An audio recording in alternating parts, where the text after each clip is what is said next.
ఇచ్చినట్లు దేశంలో నమ్మకస్తుల వారిని నేను కనిపెడుచున్నాను. అందుకోసమే మనము భూలోకంలో ఉన్నాం, ఆయన పరలోకంలో ఆకాశంలో ఉండి ప్రతి నరుని కూడా పరిశీలిస్తూ ఉన్నాడు.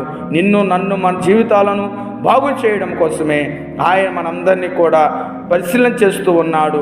ప్రభు మనం చూస్తూ ఉన్నాడు. కాబట్టి దేవునికి నమ్మకముగా ఉన్నప్పుడు దేవుడు కోల్పోతున్నటువంటి మా ప్రాణాలను తెప్పరిల్ల చేసి ఆయుష్ను ప్రభు పొడిగించడానికి ఆయన సిద్ధంగా ఉన్నాడు. ఈ దినమున ఎంతమంది బాధల్లో, సమస్యల్లో, అనేకమంది ఇబ్బందుల్లో ఉన్నారు. దేవుని ఎద్దుకు రండి, ఆయన హృదయపూర్వకంగా నమ్మండి. దేవుడు మన జీవితాలను వెలిగిస్తాడు. ఈ మాటలు వింటున్నటువంటి నీవు అనేకులు కూడా షేర్ చేసి దైవాశీర్వాదాలు పొందుకోవలసిందిగా ప్రభు పేరట మనం చేస్తూ ఉన్నాం. Praise the lord. ప్రార్థన చేద్దాం. ప్రేమ కలిగిన తండ్రి, మహోన్నతుడా, గొప్పవాడా, నీకు స్తోత్రాలు. నిజముగా నా యొద్ద నివసించినట్లు దేశంలో నమ్మకస్తులైన వారిని కనిపెడుతున్నానన్నావు.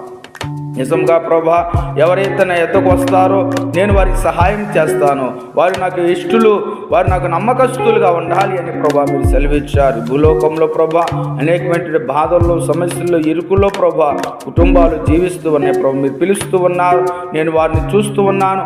ఆకాశము నుండి ప్రతి నరుని కూడా పరిశీలిస్తున్నాను. వారికి నేను సహాయం చేయడానికి నేను వారిని పరిశీలిస్తున్నాను నా తండ్రి. నీకు స్తోత్రాలు.